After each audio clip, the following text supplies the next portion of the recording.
Hey guys, it's Sadie here. I just wanted to do a really quick and simple review of these two sharpeners that I have.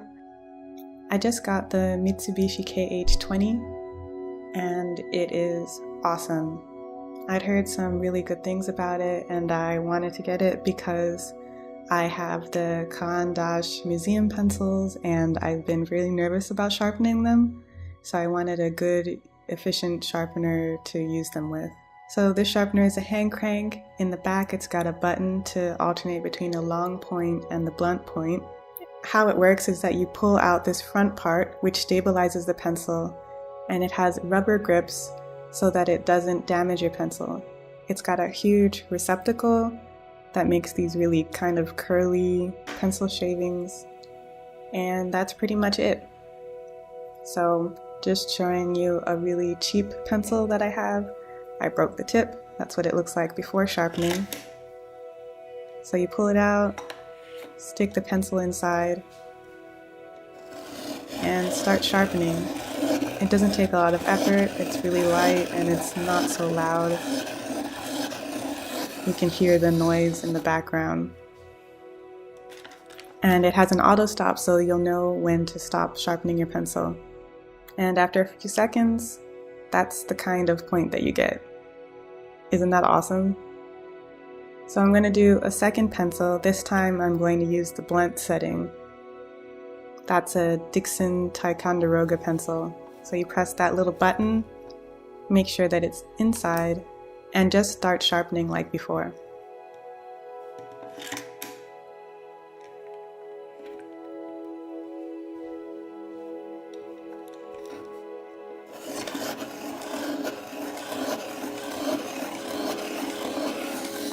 So you can see that this point is not as sharp, it's a little blunt, which can be useful if you're using coloring pencils or something like that, and you want a bit of a broader edge. So that's the difference between the sharp and the blunt settings.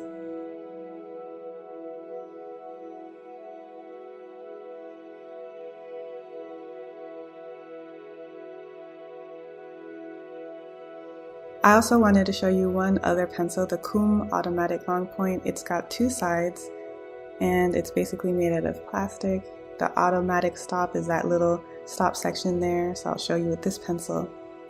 The first part just strips away the wood of the pencil, not the graphite. So you just keep sharpening until you come out with a long cylinder of graphite. This takes a little while.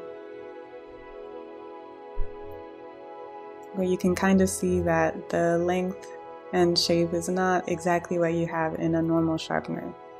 You can tell that there's not a lot of space in the receptacle. Even with it open, I have to empty it pretty often.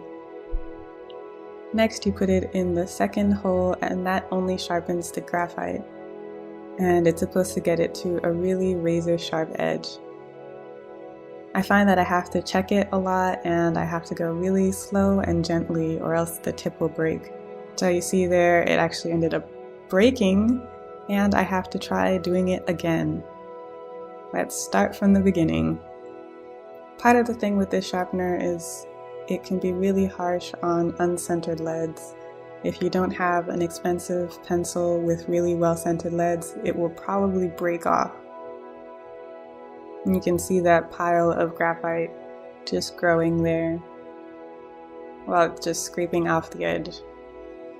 If you find that you're having a lot of trouble sharpening with this sharpener, try exchanging the blades. That normally helps a lot, but I find that the blades go dull pretty quickly if you use a hard pencil.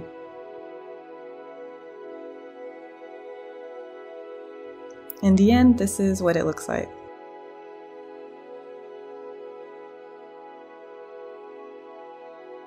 Now, in comparison with the Mitsubishi sharpener, you can see that's not quite as sharp. Sometimes I can get it sharper, but it's really inconsistent.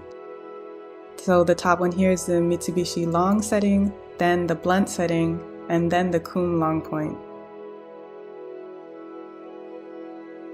I also tried doing it again with a slightly better pencil, and I found that I was able to get a really sharp point with the KUM long point, but the problem with that is that it's inconsistent. Overall, I would give the Mitsubishi a 5 stars because it's just awesome, and the only thing is that it is a desktop and not a handheld sharpener. And I would give the KUM a 3 stars because it's pretty good, but it's way too frustrating for me to use if I have the Mitsubishi sharpener available. Hope that was helpful for you guys. See you next time. Bye!